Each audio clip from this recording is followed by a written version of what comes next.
Juniper hotels 1985 में बनी थी। ये कंपनी लग्जरी होटल बनाने का और चलाने का काम करती है और कमरों के हिसाब से देश में हयात होटल्स, हयात चेन जो है होटल्स की, वो आप जानते हैं, इनकी सबसे बड़ी ओनर है। 6 शहरों में 7 होटल है, सर्विस अपार्टमेंट्स हैं, 1836 से ज़्यादा कमरे कंपनी के पास हैं और 22 रेस्टोरेंट और बार भी हैं। IPO कल खुलने वाला है इस कंपनी का और बंद होगा 23 तारीख को। प्राइस बैंड 342 से 360 रुपये। 40 शेयरों के लॉट में आप अप्लाई कर सकते हैं।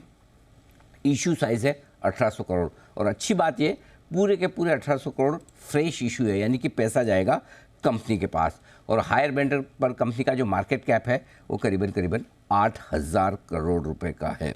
आइए, 2 खास मेहमान हमारे साथ कार्यक्रम में हो रहे हैं शामिल। अरुण कुमार सराफ साहब हमारे साथ जुड़ रहे हैं। सर ने कैलिफोर्निया यूनिवर्सिटी अमेरिका से बिजनेस इकोनॉमिक्स में BA की डिग्री हासिल की है। 1998 से सराफ साहब कंपनी के साथ हैं। कंपनी के CFO तरुण जेटली साहब भी हमारे साथ कार्यक्रम में हो रहे हैं शामिल। और जेटली साहब RD नेशनल कॉलेज और WA साइंस कॉलेज मुंबई से आपने BSc की डिग्री हासिल की है और मुंबई यूनिवर्सिटी से आपने MBA की डिग्री भी ली है। 2019 से जेटली साहब कंपनी के साथ हैं। आप दोनों ही मेहमानों का बहुत बहुत स्वागत है। धन्यवाद हमें समय देने के लिए। आपके IPO पर बातचीत की शुरुआत करते हैं। सराफ साहब, सबसे पहले तो बताएं आपकी कंपनी के बिजनेस मॉडल के बारे में। किस तरह का बिजनेस है, किस तरह के शेयरों में, और आपकी कंपनी की पोजीशनिंग जो महंगे लग्जरी होटल्स हैं उनमें किस तरह की है? बहुत बहुत धन्यवाद अनिल जी, आपने आज हमें आमंत्रण किया। सबसे पहले मैं बताना चाहूंगा, जुनिपर होटल्स जो है ये मार्की एसेट खरीद अपने ओन करता है। होटल खुद बनाते हैं हम लोग और होटल को उनको नर्चर करते हैं और इंटरनेशनल कंपनी हायत के साथ में टाई अप करके उनको मैनेजमेंट कॉन्ट्रैक्ट दिए हुए हैं। हमारी होटलें सबसे बड़े, आपके 2 हमारी होटलें हैं जो सबने देखी होंगी, आपने भी देखी होंगी। मुंबई में ग्रैंड हायत मुंबई बोल के सबसे बड़ा होटल मुंबई का है और दिल्ली के अंदर अंदाज होटल है, वो भी दिल्ली के सबसे बड़े होटलों में ही कहलाता है। अंदाज में और हमारी जो बॉम्बे के अंदर, इसके अलावा हमारे पास 2 होटलें और हैं, 4 होटलें और हैं। 2 है आपके अहमदाबाद में, सबसे बड़ी होटल अहमदाबाद की आश्रम रोड के ऊपर है, और गोमती नगर में लखनऊ में सबसे अच्छी होटल है, और उसी हिसाब से रायपुर और हम्पी में भी हमारी होटलें हैं। तो हमारा होटल का जो पूरा का पूरा कारोबार है, ये हमारा डेवलपमेंट करते हैं हम। होटलें जमीन खरीद के अच्छे से बनाते हैं और लॉन्ग टर्म के लिए इनको होल्ड करते हैं और मैनेजमेंट कंपनी में लाके इससे मैनेजमेंट करवाते हैं। बम्बई की हमारी होटल है, सबसे बड़ी होटल है, जो 550 कमरे की है, 150 अपार्टमेंट है, 100 से ज्यादा उसके अंदर 1 लाख स्क्वायर फुट से ज्यादा उसमें शॉपिंग प्लाजा था, जो अभी हमने कमर्शियल में कन्वर्ट कर दिया है, और 1 लाख स्क्वायर फीट का हमारा माइस और भी स्पेसेस है। इस हिसाब से हमारी होटलों का बिजनेस मॉडल ये है जी, बिग बॉक्स बोलते हैं हम लोग, और इसमें मल्टीपल रेवेन्यू स्ट्रीम्स होती है। रूम के अलावा और फूड एंड बेवरेज के अलावा और भी स्ट्रीम, जैसे अपार्टमेंट्स हैं और शॉपिंग प्लाजा और कमर्शियल रेंटल है। इस टाइप से करके हमारी 4-5 किस्म की रेवेन्यू स्ट्रीम होने से हम बहुत ही यूनिक हो जाते हैं। और एक और यूनिक बात इसमें है कि हमारी ऑपरेटिंग कंपनी जो हायत है, उनका इसके अंदर 50% का इन्वेस्टमेंट है। सराफ होटल जो हमारी कंपनी है, मेरी कंपनी है, और हायत की जो कंपनी है टूसीज, उसका भी डायरेक्टली जो न्यूयॉर्क की स्टॉक एक्सचेंज में लिस्टेड कंपनी है, उनका भी इसमें 50% का इन्वेस्टमेंट है। तो ये बहुत ही यूनिक चीज है कि मल्टीनेशनल होटल कंपनी इंडिया के अंदर आके उन्होंने निवेश किया है। ओके, तो ये 50% की पार्टनरशिप आपकी है हयात के साथ में। तो हयात एक तरफ उन्होंने इन्वेस्टमेंट भी किया है और दूसरा होटल मैनेजमेंट भी उनके पास है, राइट सर? हाँ जी सर, हाँ जी। और कब से हयात आपके साथ में इक्विटी पार्टनर के तौर पर? देखिए जी, जब हमने ये कंपनी खरीदी थी, कंपनी को जब हमने 1998 में टेक ओवर किया था, तब से पहले दिन से ही हायत के ओनर जो प्रिtzker फैमिली है, उनका इसमें इन्वेस्टमेंट था। और जब हायत लिस्ट हुई न्यूयॉर्क स्टॉक एक्सचेंज में, तो प्रिtzker फैमिली ने हायत को अपना इन्वेस्टमेंट मूव कर दिया था। तो अभी आप सोचिए, इन्वेस्टमेंट के हिसाब से 25 साल से ही हायत की एक लॉन्ग टर्म इसमें इन्वेस्टमेंट है। कभी भी उन्होंने, और जब भी इसमें सपोर्ट चाहा, हमको पूरा सपोर्ट मिला है हायत से। और ये अच्छा, ये बहुत ही सुंदर और बहुत सॉलिड प्लेटफॉर्म बन गया है सर। और अभी आप न आप अपनी स्टेक बेच रहे हैं, न हयात अपनी स्टेक इस IPO में बेच रहे हैं, ये अच्छी बात है। जेटली साहब, जो मुझे समझ में आता है कि आप, एक तो 1800 करोड़ इशू है, पूरा का पूरा कंपनी में पैसा जा रहा है, अब इससे आप कुछ कर्ज कम करने वाले हैं, राइट सर? कितना कर्ज कम करेंगे, वो कर्ज कम करने के बाद कितना बचेगा, और जो कर्ज आप कम करने वाले हैं उससे आपके ब्याज की कितनी सेविंग होगी, कंपनी को कितना फायदा होगा, ये जरा समझाएं। जी अनिल जी, तो IPO है 1800 करोड़ का और उसमें OFS 0 है सर। ये सारा फ्रेश कैपिटल है, जिसमें से 1500 करोड़ हम डेट कम करेंगे। आज की तारीख में हमारे पास ग्रॉस डेट है 2200 करोड़ का। उसमें से प्रमोटर सबॉर्डिनेटेड डेट है 300 करोड़, तो बैंक डेट है सिर्फ 1900 करोड़, जिसमें से 1500 करोड़ हम रिड्यूस करेंगे आईपीओ के थ्रू। उसके बाद हमारे पास बैंक डेट 400 करोड़ रह जाएगा, जो मेरे एबिडा से, प्रोस्पेक्टिव एबिडा से लेस देन 1 टाइम हो जाएगा। मेरी इसके 1500 करोड़ देने के बाद इंटरेस्ट सेविंग 170 करोड़ रुपए सालाना इंटरेस्ट सेविंग होगी, जिससे हमारा ऑपरेटिंग कैश फ्लो बहुत स्ट्रेंथन हो जाएगा। उसके अलावा अनिल जी, पहले क्वार्टर में post listing first quarter we will turn PAT positive very strong, and that is a trend जो हमको लगता है आगे जाके कंटिन्यू रहेगा। एक मिनट, ये वाला लास्ट सेंटेंस वापस बोले सर, कब से आप पॉजिटिव हो रहे हैं?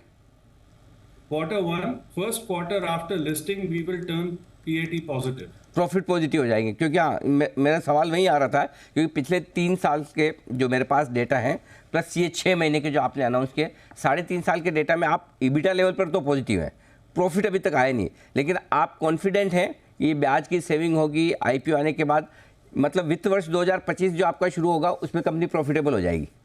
जी Anil ji, that is right. Even during जो पिछले 3 साल थे सर, उसमें देखिए अनिल जी, 2 साल कोविड का था, तब भी द ऑपरेटिंग स्ट्रेंथ इतनी है कि we never turn negative on the EBITDA. हम हमेशा एबिटा पॉजिटिव रहे हैं, और लास्ट साल हमारा एबिटा मार्जिन जो है वो सबसे हाईएस्ट था। 322 करोड़ का एबिटा हमने अचीव किया है, और 170 करोड़ की इंटरेस्ट सेविंग जैसे होगी हमारी, वो पूरा फ्री कैश में जाएगी, and we will turn PAT positive. ठीक बात है। लेकिन जेटली साहब, जैसा अभी सराफ साहब कह भी रहते हैं कि आप अपनी होटल खुद ज़मीन खरीदते हैं, बनाते हैं, चलाते हैं, तो आपकी एसेट बन जाती है। अब आप फ्यूचर में भी जो एक्सपांशन करेंगे तो जाहिर सी बात है ऐसे ही करेंगे, तो फिर तो वापस आपको कर्ज तो लेना होगा, या फिर आप इंटरनल अक्रूवल से ही कर पाएंगे एक्सपांशन? हमारा जो प्लान है अगले 24 महीने में करीबन 1000 कमरे डालने का है, जो mix of acquisitions and organic growth दोनों मिक्स करके ये आएगा जो ग्रोथ हमारा है। Majority of this will be funded internal accrual से। हमारा कैश फ्लो, जैसे मैंने कहा, कि बहुत स्ट्रांग हो जाएगा, प्लस हमारे पास आईपीओ से 300 करोड़ जनरल कॉर्पोरेट पर्पस जो है वो भी हम डिप्लॉय करेंगे प्रोडक्टिव एक्विजिशन में। तो आगे चल के जो हमारी ग्रोथ है वो सब इंटरनल अक्रूवल से ही होगी, और हमारा टारगेट ये है कि डेट टू एबिटा हमारा कभी 2.5 से ऊपर नहीं जाएगा आगे।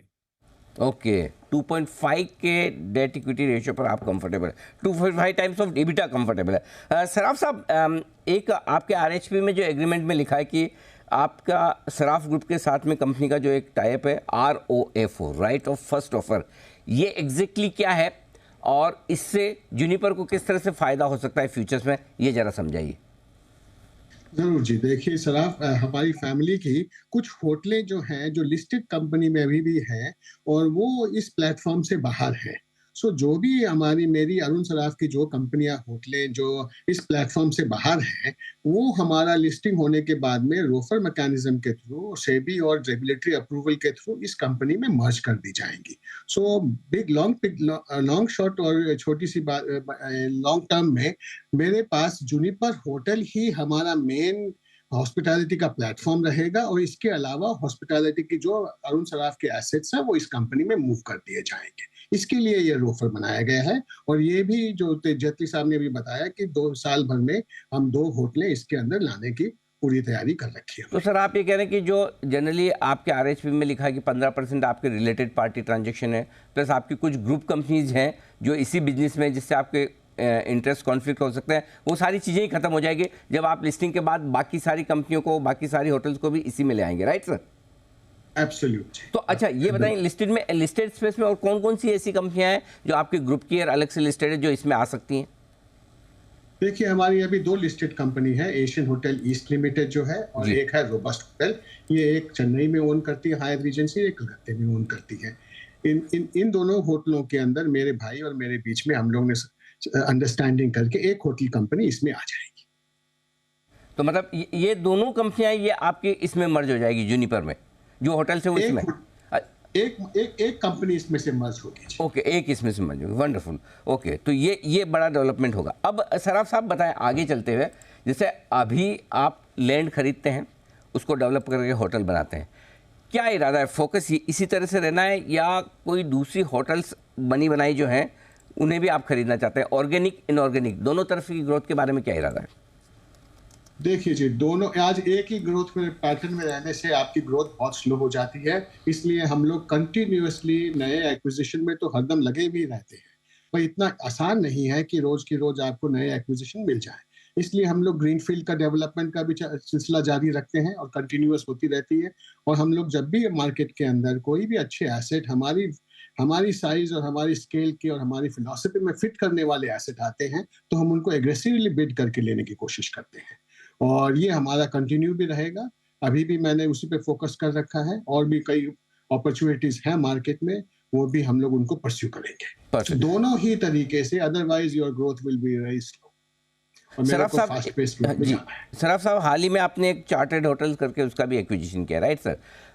जो मेरे पास नंबर्स हैं, शायद उस समय आपने अपनी कंपनी का वैल्यूएशन जूनिपर का 4,000 करोड़ के 3,500 करोड़ के आसपास किया होगा। अब आपका आईपीओ 8,000 करोड़ के वैल्यूएशन पे आ रहा है, तो इतने कम समय में ऐसा क्या बदला है? क्यों इतना वैल्यूएशन गैप है सर? मैं तरुण जी को रिक्वेस्ट करूंगा इसका बताएं आपको। जी तरुण जी। और ये चार्ट होटल भी जो थी वो हमारी ही कंपनी थी जी, हमारी और हायत की कंपनी थी, जो दो प्राइवेट लिमिटेड कंपनीज को मर्ज कर दिया गया था। ओके तरुण जी। जी, तो I would just like to add Anil ji कि ये जो ट्रांजैक्शन है ये हमने करीबन 1.5 साल पहले शुरू करी थी और उस वक्त जो है जो हालात थे सेक्टर के वो मल्टीपल अलग थे और आज की डेट में वो मल्टीपल अलग हैं। इंडिपेंडेंटली फेयर वैल्यू करके वो वैल्यू उस वक्त अराइव हुई थी। आज की डेट में सर लॉट हैज चेंज्ड। जो हमने उस वक्त एबिडा मार्जिन और एबिडा सोचे थे कि हम 24 में अचीव करेंगे, वो 23 में we have already over achieved and ये ट्रेंड आगे कंटिन्यू रहेगा। हमारा तो अंदाज़ा ये है कि एबिडा हम डबल करेंगे। That is the target that we have as a growth.